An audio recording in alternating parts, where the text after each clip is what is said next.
Hello aspirants, welcome to PCS crux. तो guys, हम कर रहे हैं पार्ट 6। आज हम पार्ट 6 कंप्लीट कर लेंगे, जो कि जिला न्यायालय के बारे में पोर्शन बचा हुआ है। आज वो कंप्लीट हो जाएगा। उसके बाद हम करेंगे पार्ट 7, जो कि अभी निरस्त हो चुका है, पर हम उसके बारे में थोड़ा सा जानेंगे कि वो किस बारे में था। ठीक है। उसके बाद हम पार्ट 8 करेंगे, जो कि है केंद्र शासित प्रदेश के बारे में। फिर नेक्स्ट क्लास में हम शुरू कर देंगे पार्ट 9। ओके, तो आज स्टार्ट करते हैं विद आर्टिकल 233, जो कि बात करता है 233 से 237 जिला न्यायालय के बारे में।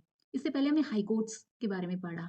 तो हाई कोर्ट्स के जस्ट बाद आ जाता है जिला न्यायालय, जो कि पार्ट 6 का ही पार्ट है, क्योंकि भाई जिला न्यायालय और हाई कोर्ट स्टेट्स के अंडर आता है ना। तो 233 आर्टिकल बात करेगा कि नियुक्ति कैसे होगी जिला न्यायाधीशों की। जो जिला न्यायालय है उसमें जिला न्यायाधीश होंगे, उनकी नियुक्ति और पद स्थापना, यानी कि कितने पद वहां पर स्थापित किए जाएंगे, उनके ट्रांसफर्स, उनके प्रमोशंस, ये सारी जो चीजें हैं वो कंडक्ट कराएंगे गवर्नर। तो गवर्नर के हाथ में होता है नियुक्ति, पद स्थापना और पदोन्नति, जो कि वो उच्च न्यायालय के परामर्श से करते हैं, यानी कि उनकी राय से करते हैं, उनकी सलाह से करते हैं। Got it. उसके बाद बात कर लेते हैं कि जिला न्यायाधीश कौन हो सकते हैं। देखिए, आपको पता है डिस्ट्रिक्ट कोर्ट्स जो होते हैं वो अपर कोर्ट्स होते हैं। ठीक है। तो उसके लिए जो हमारे उच्च न्यायालय है वो सिफारिश करते हैं गवर्नर को। किन लोगों की सिफारिश करते हैं? जिन्होंने की 7 वर्ष तक वकालत की हो, कहीं पर भी की हो, चाहे वो सेशन कोर्ट्स में हो, चाहे वो डिस्ट्रिक्ट कोर्ट्स में हो, यानी कि जितने भी लोअर कोर्ट्स हैं उनमें कोई भी हो सकता है जिसने वकालत की हो 7 वर्षों तक, या वो प्लीडर रहा हो। ठीक है, जो प्लीड करता है। ठीक है, प्लीडिंग्स जो होते हैं ना, यानी कि एक तरह से वकालत की ही तरह होता है ये। तो अगर 7 वर्षों तक लगातार किसी ने वकालत की है जिला न्यायालय के नीचे वाले न्यायालयों में या जिला न्यायालय में भी, तो वो योग्य हो जाते हैं। अगर उनको उच्च न्यायालय की सिफारिश भी साथ में मिल जाती है, तो वो योग्य हो जाते हैं जिला न्यायाधीश बनने के। ठीक है। तो इसमें एक अपवाद है, अगर केंद्र व राज्य सरकार की किसी सेवा में वो पहले से ही व्यस्त हैं या पहले से ही संलग्न है, तो वो एलिजिबल नहीं होंगे। ठीक है। तो योग्यता का सबसे बड़ा क्राइटेरिया क्या है? 7 वर्षों तक वकालत की हो, या प्लीडर रहे हो, या केंद्र व राज्य सरकार की सेवा में वो संलग्न ना हो। ठीक है। उसके बाद बात करते हैं आर्टिकल 234 की। आर्टिकल 234 बात करता है कि जिला न्यायाधीश के अलावा भी तो बहुत सारी भर्तियां होती है ना, बहुत सारे पद होते हैं, बहुत सारी सेवाएं होती हैं जिला न्यायालय में, है ना। तो जिला न्यायाधीश तो गवर्नर उच्च न्यायालय की सिफारिश से उनको नियुक्ति दे देते हैं। उसके अलावा भी बहुत सारे नीचे के पद होते हैं, जो कि राज्य सेवा जो आयोग होते हैं। ठीक है। यानी कि राज्य इसको कहेंगे राज्य पब्लिक सर्विस कमीशन, राज्य लोक सेवा आयोग। तो इसकी सिफारिश से गवर्नर नियम कानून बनाते हैं। ठीक है। यानी एसपीएससी कंडक्ट कराती है भर्तियां, नियुक्तियां और योग्यता वगैरह, ये सारी चीजें डिस्कस करते हैं गवर्नर एसपीएससी से। उसके बाद निष्पक्षता इस तरह से सुनिश्चित होती है, योग्यता के नियम निर्धारित होते हैं, उसके बाद गवर्नर वो भर्तियां निकालते हैं। ठीक है। तो बेसिकली अब हम बात करेंगे 235 आर्टिकल की। तो बेसिकली बात यह है कि 234 और 233 जिला न्यायाधीशों और वहां का जो स्टाफ है, न्यायिक स्टाफ है बाकी का, जिला न्यायाधीश के अलावा, तो 233 234 उसी को कैटर करता है, और वो with the help of SPSC और उच्च न्यायालय से काम करता है गवर्नर। ठीक है। आर्टिकल 235 बात करता है कि नियंत्रण कैसे करेंगे जिला न्यायालय। देखिए, हाई कोर्ट का भी नियंत्रण होता है ना। हाई कोर्ट नियंत्रण करता है जिला न्यायालयों पर। ठीक है। ठीक है। तो अब जिला न्यायालय का, क्योंकि ये एक हायरार्की सिस्टम है हमारे यहाँ पे, इंटीग्रल सिस्टम है हमारा न्यायालय का, है ना। हाई कोर्ट्स के ऊपर क्या होते हैं? सुप्रीम कोर्ट्स होते हैं। सुप्रीम कोर्ट से हाई कोर्ट, हाई कोर्ट से नीचे जिला न्यायालय, और जिला न्यायालय से नीचे सेशन कोर्ट्स वगैरह होते हैं। ठीक है। और भी कई तरह के कोर्ट्स होते हैं जो इसके बिल्कुल नीचे या अधीनस्थ न्यायालय कहेंगे इनको। ठीक है। तो जिला न्यायालय और उनके जो अधीनस्थ न्यायालय, इन पर बेसिकली जो नियंत्रण है वो, जो बड़ा नियंत्रण है वो है हाई कोर्ट का। ठीक है। तो जितने भी जिला न्यायालय हैं वो थोड़े से, और क्योंकि ये नंबर्स में कम होते हैं, क्योंकि ऊपर है ना, नंबर्स में कम होते हैं। नंबर ऑफ जिला या डिस्ट्रिक्ट कोर्ट्स जो होते हैं वो सेशन कोर्ट से नंबर्स में कम होते हैं। तो छोटे मोटे जो नियम दायरे हैं वो जिला न्यायालय सेशन कोर्ट्स पर बना सकते हैं, लेकिन इन दोनों पर जो हायरार्किकल एक तरह से ऑर्डर जो दे सकते हैं वो है हाई कोर्ट्स। ठीक है। तो इनसे रिलेटेड जितने भी बात होती हैं, वो पद स्थापना, प्रोन्नति और अवकाश एटसेट्रा, वो उच्च न्यायालय इनका डिसाइड करते हैं। ठीक है। डिसीजन जो होते हैं वो उच्च न्यायालय द्वारा होते हैं। ये ऐसे इसलिए भी आप समझ सकते हैं कि न्यायिक स्वतंत्रता के लिए ज़रूरी हो जाता है ये हायरार्की। क्यों?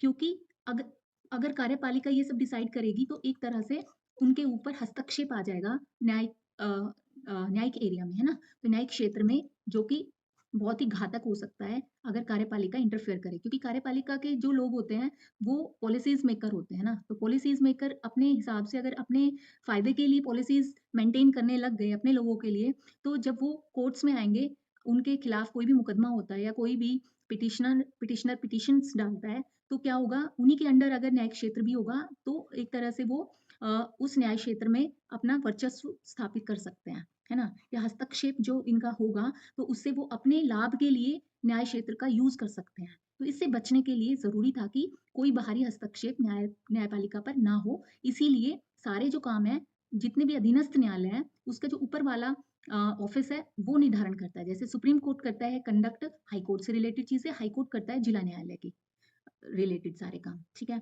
राज्यपाल हालाँकि इसमें एक सपोर्ट सिस्टम होता है, लेकिन ये ध्यान रखने वाली बात है कि जो राज्यपाल डिसीजन मेकर नहीं होते हैं, ठीक है? डिसीजन मेकर नहीं होते हैं, वो इनडायरेक्टली सिर्फ़ क्या कर रहे हैं, दिख रहा है कि वो डिसीजन मेकर है, लेकिन डायरेक्ट जो डिसीजन मेकर्स हैं, वो कौन है? वो है उच्च न्यायालय यहाँ पर, ठीक है? जिला से रिलेटेड या जिला न्यायालय से रिलेटेड जितने भी डिसीजंस हैं, किसकी सिफ़ारिश पर लेंगे राज्यपाल? वो लेंगे उच्च न्यायालय की सिफ़ारिश पर, जो कि अनुच्छेद 235 बात करता है, ठीक है? तो यानी कि बिना उच्च न्यायालय की सिफ़ारिश के कोई आदेश पारित नहीं कर सकते हैं राज्यपाल, ओके? अब बात करते हैं आर्टिकल 236। देखिए 236 न्यायिक संरचना है जो, क्योंकि यहाँ पे जिला न्यायालय की बात हो रही है, तो जिला न्यायालय की न्यायिक संरचना की बात करेंगे हम यहाँ पर। तो परिभाषा दी हुई है आर्टिकल 236 में कि जिला न्यायाधीश कौन है और न्यायिक सेवा से क्या मतलब है, ठीक है? तो जिला न्यायाधीश जो है, एक तरह से यानी ये जो आर्टिकल है वो बात कर रहा है कि जितने भी अधीनस्थ न्यायालय है उसके बारे में नियमों को स्पष्ट रूप से हम समझ सके, जान सके कि जिला न्यायाधीश किसको मानेंगे और न्यायिक सेवा क्या है, ठीक है? अगर वही नहीं पता है तो फिर नियम कैसे समझ में आएँगे?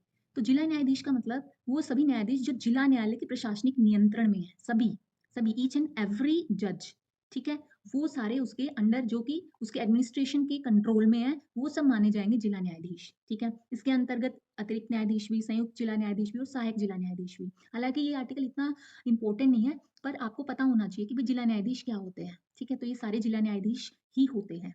न्यायिक सेवा का मतलब क्या है? ऐसी सेवा जिसमें जिला न्यायाधीश के पद व इनसे नीचे के सिविल न्यायिक पदों को भरने के लिए आश्रित है। यानी कि जितनी भी जिला न्यायालय के अंतर्गत न्यायिक सेवा में कार्यरत जितने भी लोग हैं, वो सारे के सारे न्यायिक सेवा माने जाएँगे। यानी कि जो सिविल न्यायिक पद हैं, जितने भी आप देखते होंगे सिविल जजेस जो होते हैं, है ना? तो सिविल जजेस हैं, उसके नीचे इसमें चाहे सेशन कोर्ट हो, चाहे डिस्ट्रिक्ट कोर्ट हो, ठीक है? ये सारे के सारे या डिस्ट्रिक्ट कोर्ट के अंडर एडीएम वगैरह होते हैं जो, है ना? अ, ये सारे भी इसी के अंदर आ जाते हैं, ठीक है? न्यायिक सेवा के अंतर्गत, ठीक है? तो इसको ज़्यादा तवज्जो देने की ज़रूरत नहीं है, बस आपको पता होना चाहिए थोड़ा बहुत, ठीक है? ये इतना इम्पोर्टेंट नहीं है। आर्टिकल 237 बात करता है, ये थोड़ा-सा इम्पोर्टेंट हो जाता है, ठीक है? इसका थोड़ा-सा ध्यान रखना है कि कई बार इनडायरेक्टली आपसे इस तरह के क्वेश्चन्स पूछे जाते हैं। आप थोड़ा-सा इस पे ध्यान दोगे तो समझ में भी आ जाएगा। राज्यपाल की राज्यपाल को एक तरह से शक्ति देता है आर्टिकल 237 कि वो सार्वजनिक अधिसूचना के माध्यम से राज्य के जितने भी मजिस्ट्रेट्स हैं, उनके कुछ वर्गों पर भाग 6 के प्रावधानों को लागू कर सकते हैं। तो भाग 6 के प्रावधान किससे रिलेटेड? जो कि अधीनस्थ न्यायालय से संबंधित है, यानी कि आर्टिकल 233 से 237 ये भाग 6 के अंतर्गत आता है और अध्याय 6 भी है ये, ठीक है? अध्याय 6 है और भाग 6 और 233 से 237 जो कि अधीनस्थ न्यायालय से संबंधित हैं, उन पर लागू कर सकते हैं राज्यपाल सार्वजनिक अधिसूचना के माध्यम से, कि जितने भी राज्य के मजिस्ट्रेट्स हैं, पूरे राज्य के अंतर्गत वो जितने भी प्रावधान या जो भी प्रावधान राज्यपाल उनके लिए लागू करना चाहते हैं भाग 6 के अंतर्गत वो कर सकते हैं। इसका उद्देश्य है कि एकीकृत न्यायपालिका हो, कि भई स्टेट्स में भी बहुत सारे डिस्ट्रिक्ट्स होते हैं। जैसे अगर हम हरियाणा की बात करें तो हरियाणा में 22 डिस्ट्रिक्ट्स हैं, तो 22 डिस्ट्रिक्ट कोर्ट्स होंगे वहाँ पर, है ना? तो उन सब में एकरूपता बनी रहे। जैसे सुप्रीम कोर्ट का अधिकार होता है कि सारे हाई कोर्ट्स के बीच में न्यायपालिका की एकीकृत न्यायपालिका की स्थापना हो सके, तो सभी हाई कोर्ट्स के लिए एक जैसी चीज़ें, एक जैसे नियम लागू कराने की कोशिश करता है सुप्रीम कोर्ट। उसी तरह से जो हाई कोर्ट है, वो क्या करेगा, जो डिस्ट्रिक्ट कोर्ट्स हैं, उसके अंदर एक रूपता बनाए रखने के लिए नियम कानून लागू करने के लिए राज्यपाल के द्वारा वो प्रावधान लागू कराने की कोशिश करेंगे, ठीक है? उद्देश्य है एकीकृत न्यायपालिका, उसकी स्वतंत्रता बनी रहे, जवाबदेहिता और दक्षता भी बढ़े, एफिशिएंसी बढ़े, ज़्यादा काम हो और अच्छे तरीके से हो, सभी को न्याय व्यवस्था में विश्वास जागृत हो, न्याय विश्वास जागृत हो और जवाबदेहिता हो, यानी कि ये नहीं कि किसी ने कुछ भी, यानी कि मेंशन होने चाहिए कि कौन से केसेस किसके पास जाएँगे और इसका केसेस जाने की जो नियम या प्रणाली जो अपनाई गई है वो कौन-सी है? इन सब का एक तरह से इससे रिलेटेड जो नियम है वो बनाए जाएँगे, ठीक है? प्रावधान पहले से ही ऑलरेडी डिटेल्ड मैनर में इन सबको बता दिए जाएँगे सारे मजिस्ट्रेट्स को, उनकी ही पालना उनको करनी है, ठीक है? तो गाइज़ ये था भाग 6 जो कि खत्म हो गया है, सबसे बड़ा भाग है ये हमारे संविधान का जो खत्म हो गया है एट लास्ट। आई होप आपने भाग 6 अच्छे से समझा, अच्छे से जाना और जो इसमें दुविधाएँ रही होंगी, वो भी आपकी दूर हो गई होंगी। ये मैं आशा करती हूँ क्योंकि मैंने बड़े ही अच्छे से, प्यार से और बड़े चाहे मेरी 2 दिन लगे हों, चाहे मेरे 3 दिन लगे हों, तो मैंने अपनी क्लास को उसी तरह से बनाने की कोशिश की है जिस तरह से क्वेश्चन्स आते हैं, ठीक है? तो आप प्लीज़ अगर आपने ये क्लासेस नहीं देखी है तो पीछे जाके यूट्यूब चैनल पे सॉरी यूट्यूब चैनल याद आता है मुझे चैनल पर जाकर पीसीएस क्रक्स में जाकर देखिए ज़रूर, आपको बहुत फ़ायदा मिलने वाला है। और एक बात और कहना चाहती हूँ, कभी भी आप इस क्लास को सुन रहे हो, मेरी ये बात ध्यान रखना, पॉलिटी से ये क्योंकि देखिए पॉलिटी के जो जितने भी संविधान संशोधन है, अगर उनको छोड़ दिया जाए, वो तो आगे होते रहेंगे। लेकिन जो जहाँ तक के अभी तक के, आज की डेट तक के जितनी भी चीज़ें संविधान के अंतर्गत हैं, वो सब इस क्लास में या इस यूट्यूब चैनल पर आपको मिल जाएगी। पीसीएस क्रक्स पर आपको सब कुछ मिलेगा। ठीक है? तो आप चाहे 1 साल के बाद एग्ज़ाम दे रहे हैं, चाहे 2 साल के बाद एग्ज़ाम दे रहे हैं, आपको हर वक़्त यहाँ पर मतलब आप जभी भी पढ़ेंगे आपको ऐसा लगेगा कि इससे ज़्यादा मुझे कुछ नहीं पढ़ना है, ठीक है? लेकिन एक बात आपको ध्यान रखनी है, आप इससे कम भी मत पढ़ना, क्योंकि अगर आपने इससे कम पढ़ा तो क्वेश्चन कहीं से ऐसी जगह से निकलेगा, तो आप फँस जाएँगे। तो आपको ये तो पढ़ना ही पढ़ना है, ठीक है? इससे ज़्यादा पढ़ने की बिल्कुल भी नीड नहीं है, लेकिन ये पढ़ना है, लगातार आप ये क्लासेस देखिए, आपको शुरू में लगेगा कि ये बड़ी बड़ी क्लासेस हैं, लेकिन ये बहुत छोटी क्लासेस हैं। जब आप एक पॉलिटी को लक्ष्मीकांत से पढ़ेंगे, उसके बाद मेरी क्लासेस को एक बार देख लीजिएगा, आपकी बहुत हेल्प हो जाएगी, आपका रिवाइज़ हो जाएगा पूरा का पूरा पॉलिटी का पोर्शन, ठीक है? और मैं अपनी बता देती हूँ क्वालिफ़िकेशंस, मैं नेट क्वालीफाई हूँ 2 बार, ठीक है? पॉलिटिकल साइंस में और मेरा यूजी भी पॉलिटिकल साइंस ऑनर्स था और मेरा पीजी तो ऑब्वियसली पॉलिटिकल साइंस, ठीक है? तो इसीलिए और डीयू से हूँ मैं, ये भी बता देती हूँ। तो आप समझ सकते हो कि मैंने कितने जतन से आपके लिए क्लासेस बनाई होगी, कितने ढंग से बनाई होगी, ठीक है? मेरा यूपीपीएससी भी क्लियर मैं इंटरव्यू तक गई थी। अभी मैं टीचिंग में हूँ, ठीक है? तो बेसिकली मैं ये बताना चाहती हूँ कि आप कोई ऐसे ऐरे-गैरे ऐसे किसी टीचर से नहीं पढ़ रहे हो, टीचिंग में हूँ मैं और वो भी गवर्नमेंट सेक्टर में, ठीक है? तो बस अब इससे ज़्यादा मैं आपको एश्योर नहीं करा सकती हूँ कि आप जो पढ़ रहे हो वो कितना आपके लिए हेल्पफुल हो सकता है, ठीक है? चलिए, अब हम बात कर लेते हैं भाग 7 की, जो कि शामिल था, लेकिन 7वां जो संविधान संशोधन है वहाँ इसको हटा दिया गया। भाग 7 में आर्टिकल एक ही शामिल था जो कि था 238, ठीक है? तो इसमें था क्या जो हटा दिया गया, जो ज़रूरत नहीं रही? बेसिकली ये प्रथम अनुसूची में भाग ख के राज्यों पर भाग 6 के प्रावधानों को लागू करने से संबंधित था। देखिए, हमने शुरू में भी बात की थी हमारे जब हमारा संविधान लागू हुआ था, उस वक़्त 4 तरह के राज्य वर्ग बनाए थे, राज्यों के वर्ग, ठीक है? उसमें से ए वर्ग, बी वर्ग, सी वर्ग और डी वर्ग। अभी जो बी वर्ग और जो सी वर्ग है, वो नहीं है, ठीक है? अभी ए वर्ग यानी कि राज्य और डी वर्ग यानी कि यूटीज़, ठीक है? यानी कि केंद्र शासित प्रदेश, ये बचे हुए हैं, ठीक है? इसीलिए भाग 8 जोड़ दिया गया, जिसमें कि केंद्र शासित प्रदेश है, ठीक है? अब उसी के अंदर सारे चेंजेज़ आपको देखने को मिलेंगे 239 ए, 239 ए, 239 बी, 239 ए बी, ठीक है? ये आपको मिलेंगे। तो ये बाद में जुड़े हैं सारे के सारे संविधान संशोधन के द्वारा, ठीक है? वो इसीलिए क्योंकि यूटीज़ की संख्या है, वो बड़ी होगी और यहाँ ये वाला 238 है, ये तो आउट ही हो गया क्योंकि इसमें बी और सी वर्ग के जो राज्य थे वो खत्म हो गए थे, ठीक है? समाप्त हो गए हैं। अभी हमारे पास सिर्फ़ राज्य और यूटीज़ हैं, यानी कि 2 ही कैटेगरी बची हुई है। अच्छा, इसमें था क्या? इसमें जो गवर्नर थे, उनको राज्य प्रमुख कहा जाता था इससे पहले, 7वें संविधान संशोधन से पहले गवर्नर्स को राज प्रमुख कहा जाता है और जो राज प्रमुख थे बेसिकली वो वंशानुगत एक तरह से पद था, ठीक है? वंशानुगत पद था, इसलिए राज प्रमुख कहा गया। लेकिन इस संविधान संशोधन के बाद राज प्रमुख को हटा दिया गया। अब गवर्नर चयनित होकर यानी कि नियुक्ति देते हैं राज्यपाल को राष्ट्रपति, ठीक है? अब कुछ वंशानुगत नहीं है यहाँ पर, ओके? अब बात कर लेते हैं भाग 8। भाग 8 ये मेरा सबसे पसंद वाला भाग है क्योंकि मैं हूँ दिल्ली की, ठीक है? और हम हैं यूटी में और यूटी दिल्ली को एक मतलब एक दिल्ली को एक तरह से विशेष जो प्रावधान है, वो प्रोवाइड करता है भाग 8, ठीक है? इसलिए मुझे ये सबसे बेस्ट लगता है, ठीक है? चलिए, अब आर्टिकल 239 से लेकर ये 239 से लेकर 240, 241 बस 3 ही आर्टिकल है भाग 8 में, तो बहुत छोटा-सा टॉपिक है ये इसलिए मैंने इसी में ही कवर कराने के लिए इसी में ही डाल दिया, ठीक है? तो आर्टिकल 239 बात करता है संघ शासित प्रदेश के प्रशासन की, जो कि राष्ट्रपति द्वारा होगा। और राष्ट्रपति किसके थ्रू करेंगे? प्रशासक के थ्रू। प्रशासक यानी कि एडमिनिस्ट्रेटर, ठीक है। तो एडमिनिस्ट्रेटर जो होते हैं वो लेफ्टिनेंट गवर्नर भी हो सकते हैं और सीधे से कमिश्नर भी हो सकते हैं, ठीक है। तो इनके कमिश्नर और लेफ्टिनेंट गवर्नर के थ्रू एडमिनिस्ट्रेशन चलाते हैं राष्ट्रपति, ठीक है। तो हालांकि ये भी हो सकता है कि अगर किसी राज्य, ऐसे भी हो सकता है किसी राज्य के पास है कोई यूटी, तो उसको गवर्न करने के लिए जो प्रेसिडेंट है वो उसी राज्य के राज्यपाल को नियुक्त कर दे कि भाई आप यूटी को भी संभालोगे, इसको भी गवर्न करोगे, ठीक है। तो ये शक्ति आर्टिकल 239 प्रेसिडेंट को देता है, ठीक है। संसद की शक्ति भी है यहाँ पर कि कोई और भी प्रावधान वो कर सकते हैं यूटीज के बारे में। जो प्रशासक है वो प्रेसिडेंट द्वारा ही शक्ति प्राप्त करते हैं, ओके। अब आर्टिकल 239 ए, ये कुछ यूटीज के लिए, स्पेशली पुडुचेरी के लिए, अगर आप यहाँ पे ध्यान देंगे तो पुडुचेरी के लिए विशेष प्रावधान किया गया कि वहां पर विधानमंडल की स्थापना की जा सकती है, विधान परिषद या दोनों की भी। विधानमंडल में दोनों आते हैं, विधान सभा भी, ठीक है। यानी कि विधानमंडल की स्थापना की जा सकती है, विधानसभा भी हो सकती है अकेली, और विधान परिषद यानी कि दोनों सदन भी हो सकते हैं, मंत्री परिषद भी यहाँ की होगी, ठीक है। ऐसा इसलिए किया गया ये विशेष प्रावधान पुडुचेरी के लिए ही सिर्फ, क्योंकि औपनिवेशिक इतिहास और विशिष्ट पहचान थी इस क्षेत्र की। हालांकि देखिए पुडुचेरी का अगर आप क्षेत्र देखोगे तो तमिलनाडु के बिल्कुल पास में एक टापू है, ठीक है।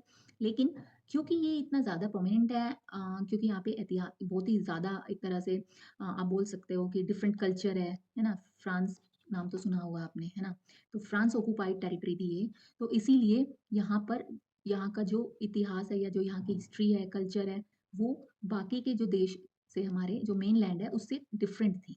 तो इसीलिए उसको बनाए रखने के लिए ये विशिष्ट पहचान को बनाए रखने के लिए प्रावधान किया गया पुडुचेरी के लिए कि वहां पर एक अलग से उसको गवर्न करने के लिए एक अलग विधानसभा होगी, ठीक है। और इसीलिए विधानमंडल, तो अभी फिलहाल विधान परिषद वहां पर नहीं है विधानमंडल में सिर्फ विधान सभा, ठीक है। तो आप ध्यान रख सकते हैं इसका। दिल्ली में भी विधानसभा ही है, विधान परिषद नहीं है, अभी तक किसी भी यूटी में विधान परिषद नहीं है।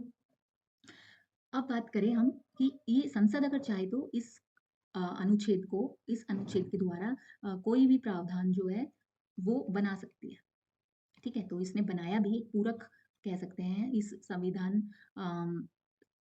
कि जो आर्टिकल 239 ए है उसी का पूरक माना जा सकता है केंद्र शासित प्रदेश शासन अधिनियम 1963 को। तो इसी को ही एक तरह से बल देता है ये अधिनियम, ठीक है। अब है आर्टिकल 239 डबल ए, ठीक है। ये है दिल्ली के बारे में, ध्यान रखना है। दिल्ली में देखो दो ल आता है तो यहाँ पे 2 ए आते हैं, इसको याद करने का तरीका है, ठीक है। तो दिल्ली को राष्ट्रीय राजधानी क्षेत्र यानी कि नेशनल कैपिटल टेरिटरी, तो ये विशेष दर्जा दिया गया किस आर्टिकल के अंतर्गत? 239 के अंतर्गत। यहाँ पर प्रावधान किया गया कि यहाँ पर भी निर्वाचित विधानसभा होगी, सीएम होंगे और मंत्रिपरिषद, बिल्कुल पुडुचेरी की तरह ही, ठीक है। तो यहाँ पर विधानसभा को राज्य व संवर्ती सूची विषयों पर कानून बनाने की शक्ति भी प्राप्त है, ठीक है। यानी कि जितने भी राज्य सूची में, क्योंकि देखिए यूटी ना तो राज्य है, ठीक है, ना केंद्र है, तो इसको अधिकार है कि वो राज्य सूची से भी और संवर्ती सूची से भी विषय जितने भी इसके अंतर्गत आते हैं दोनों सूचियों में, उस पर कानून बना सकती है, ठीक है। अपवाद भी है, यहाँ पे सिर्फ 3 ऐसे क्षेत्र हैं जहां पर हमारी जो दिल्ली है वो, या दिल्ली की जो विधानसभा है वो कानून नहीं बना सकती है। वो है लैंड यानी कि भूमि, ठीक है, पब्लिक ऑर्डर सार्वजनिक व्यवस्था, और पुलिस, पब्लिक ऑर्डर और लैंड। ये 3 ऐसे क्षेत्र हैं जहां पर दिल्ली की जो सरकार है या दिल्ली की जो विधानसभा है या दिल्ली का विधानमंडल है वो कानून नहीं बना सकता है, ठीक है। अन्य सभी क्षेत्रों में उपराज्यपाल जो मंत्रिपरिषद की सहायता से और सलाह पर कार्य करेंगे, ठीक है। और अगर मतभेद हो जाता है मंत्रिपरिषद और उपराज्यपाल के बीच तो उसको मतलब एक तरह से ऐसी सिचुएशन में उसको दूर करने के लिए या उसको कैटर करने के लिए या प्रेसिडेंट की एंट्री होती है, ठीक है। यानी कि प्रेसिडेंट का जो निर्णय है वो अंतिम निर्णय माना जाएगा, यानी कि जो उपराज्यपाल है वो इस मैटर को लेकर कि भाई मैं मंत्रिपरिषद से सहमत नहीं हूँ, वो प्रेसिडेंट के पास जा सकते हैं, ठीक है। फिर प्रेसिडेंट निर्णय लेंगे कि क्या करना है, ओके। और ये ऐसी सिचुएशन आपने बहुत बार सुनी होगी अभी, जब तक दिल्ली में केजरीवाल की सरकार थी, ठीक है। तो पिछले 10 साल से 12 साल से यही प्रॉब्लम जो हो रही थी, या इसी तरह के जो आपको उदाहरण या एग्जाम्पल्स हैं वो मिल गए होंगे, आपने देखा भी होगा, है ना। बहुत सारे मुद्दों पर मतभेद थे उपराज्यपाल और मंत्रिपरिषद के बीच, ठीक है। अब बात करते हैं आर्टिकल 239 ए बी। अब देखिए कैपिटल में ये ध्यान रखना है, ये सारे के सारे जितने भी आर्टिकल्स है उसमें 239 ए, 239 डबल ए, 239 ए बी और 239 बी, ये सब कैपिटल्स में है। कैपिटल्स का मतलब ही यही है कि ये बाद में जोड़े गए, ठीक है। तो आर्टिकल 239 ए भी बात करता है कि जो राष्ट्रीय राजधानी क्षेत्र है उसमें अगर संवैधानिक तंत्र विफल हो जाए, यानी कि यहाँ पर प्रेसिडेंट रूल लगाने के लिए, ठीक है, प्रेसिडेंट रूल कब लगता है, जब संवैधानिक तंत्र विफल हो जाता है राज्यों में। तो एनसीटी में भी तो हो सकता है ना। तो ऐसी स्थिति आ जाए तो क्या करना है, ऐसी स्थिति कब मानी जाएगी, या तो अक्षम मंत्रिपरिषद या कोई गड़बड़ी की हो। तो ऐसी स्थिति हो जाए तो प्रावधान करता है 239 डबल ए के तहत कि उपराज्यपाल को ये शक्ति है कि वो उसकी रिपोर्ट प्रेसिडेंट को दे, ठीक है। और प्रेसिडेंट निलंबित भी कर सकता है मंत्रिपरिषद को, या फिर उनको एक साइड में बिठा के खुद सारे निर्णय ले सकते हैं, ठीक है। तो ये 239 ए बी में मेंशन, ठीक है। अब है आर्टिकल 239 बी। अब जो 239 बी है वो बात करता है कि अगर विधानमंडल जो है, देखिए यहाँ भी आपको याद आ रहा होगा आर्टिकल 213 और 123। 213 तो राज्य में और 123 केंद्र में। तो ये केंद्र सरकार में यहाँ पर प्रेसिडेंट को और यहाँ पर गवर्नर को ये शक्ति है अध्यादेश की, ठीक है। अध्यादेश की शक्ति है, यानी एक कानून बनाने की शक्ति है, जो कि आर्टिकल 239 भी दे रहा है प्रशासक को, एडमिनिस्ट्रेटर को, ठीक है, यहाँ पर उपराज्यपाल को, ठीक है। अब देखिए यहाँ के जो उपराज्यपाल है और जो एक तरह से आपको पता ही है ना, लेफ्टिनेंट गवर्नर कहते हैं जिसको, या एडमिनिस्ट्रेटर्स होते हैं या कमिश्नर्स होते हैं जो एडमिनिस्ट्रेशन चलाते हैं यूटीज का, उनको ये शक्ति दी गई है अध्यादेश को लागू करने की, अध्यादेश पास करने की या पारित करने की, ठीक है। तो अध्यादेश कब, जब अवकाश होता है, यानी कि विधान मंडल जो है अवकाश पर है, तो ऐसी स्थिति में कई बार आवश्यकताएं ऐसी हो जाती है, परिस्थितियां ऐसी पनप जाती है, जबकि जरूरत पड़ जाती है उस पर्टिकुलर स्टेट को या पर्टिकुलर यूटी को या सेंट्रल गवर्नमेंट को कि कोई कानून बनाया जाए उस प्रॉब्लम से निकलने के लिए, उस प्रॉब्लम को सोल्व करने के लिए। तो ऐसी परिस्थितियों में अध्यादेश जारी किए जाते हैं जो हेड ऑफ द स्टेट या हेड ऑफ द मतलब नेशन है, ठीक है। तो यहाँ पर जो हेड है वो कौन है, उस यूटी का प्रशासक, ओके। तो उनको शक्ति दी गई है। तो आई होप आपको ये समझ आ गया होगा। अब है आर्टिकल 240, फिर है 241, ठीक है, छोटी सी क्लास है आज। आर्टिकल 240 बात करता है राष्ट्रपति को यूटीज, स्पेशली 3 यूटीज में काम करने की। अब यहाँ पे ये ध्यान रखना है, अंडमान और निकोबार, लक्षद्वीप और देखिए ये हमारा है इंडिया, ठीक है? यहाँ पर गुजरात में, गुजरात का कुछ एरिया यहाँ पर आपको मिल जाएगा दमन दीव और दादर एंड नागर हवेली यूटी, ठीक है। यहाँ पे आपको मिल जाएगा लक्षद्वीप, लक्षद्वीप और यहाँ पर मिल जाएगा अंडमान एंड निकोबार, ठीक है। तो यानी कि ये तीनों जो यूटीज हैं वो पानी में है। बस इसी से आप ध्यान रख सकते हो, जितने पानी वाले क्षेत्र हैं वो वाली जो यूटीज है वो राष्ट्रपति को शक्ति देती है आर्टिकल 240 के अंतर्गत। क्या शक्ति की, वहां पर शांति, प्रगति और सुशासन। यहाँ पे अलग से इसीलिए क्योंकि ये हमारे मेन लैंड से अलग है, तो इनको विशेष परिस्थितियां यहाँ पर हो सकती है ना। तो ऐसी स्थिति में राष्ट्रपति को डायरेक्ट एक्शन लेने में कोई दिक्कत ना हो राज्य के थ्रू, या कुछ और परेशानी ना हो, क्योंकि वहां पर शांति, प्रगति और सुशासन के जो नियम है वो बनाने के लिए चाहिए राष्ट्रपति को एक क्लीन पैसेज, ठीक है। तो इसीलिए यही तीनों ड्यूटीज को आपको यहाँ पे ध्यान रखना है, ठीक है। तो ये जितने भी नियम है वो राष्ट्रपति डायरेक्ट बना सकता है बिना किसी विधानमंडल की, क्योंकि यहाँ पे तो विधानमंडल वैसे भी नहीं है, तो संसद का भी यहाँ पे इंटरफेरेंस नहीं है, ठीक है। यहाँ पर संसद के जैसे कानून होते हैं वही कानून राष्ट्रपति ने अगर कोई नियम जारी कर दिया है, कोई प्रावधान कर दिया है, तो वो बिल्कुल संसद के नियमों के समान ही शक्तिशाली होंगे, ठीक है। यहाँ पर एक अपवाद भी है कि जहां पर विधानसभा है ऑलरेडी, ठीक है, वर्किंग में सिचुएशन में है, तो क्योंकि देखिए पुडुचेरी है वो भी क्या है, द्वीप है ना, ये भी इसके अंदर शामिल हो सकती है। कब होएगी ये ध्यान रखना है, ये कब होगी, ये तब होगी जबकि, हालांकि पुडुचेरी यहाँ पे 3 जगह पे है ना पुडुचेरी का, तो एरिया कोस्टल एरिया है ज्यादातर। एनीवेज, तो जो पुडुचेरी है वहां पर भी ये प्रावधान, यानी कि चौथी यूटी इसमें जुड़ सकती है। कब जुड़ सकती है, जब वहां पर विधानमंडल भंग हो, ठीक है, यानी कि वर्किंग पोजीशन में ना हो, तो 4 हो जाएंगे यहाँ पर, ठीक है, समझ आ गया। तो क्योंकि विधानमंडल है वहां पर, तो विधानसभा चुनी हुई है, निर्वाचित है, तो वो वर्किंग ऑलरेडी वर्किंग कल्चर है वहां पर, ऑलरेडी वर्किंग में है, तो नहीं होगा प्रावधान लागू।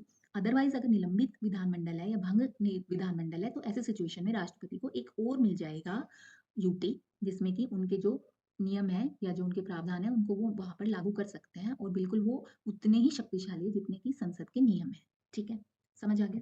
ये ध्यान रखना, अपवाद, अपवाद, अपवाद हमेशा क्वेश्चन को बनाते हैं, ठीक है, ये हमेशा ध्यान रखना है। आर्टिकल 241 ये बात करता है कि जितने भी यूटी है वहां पर अगर, अगर, ठीक है, चाहे कौन,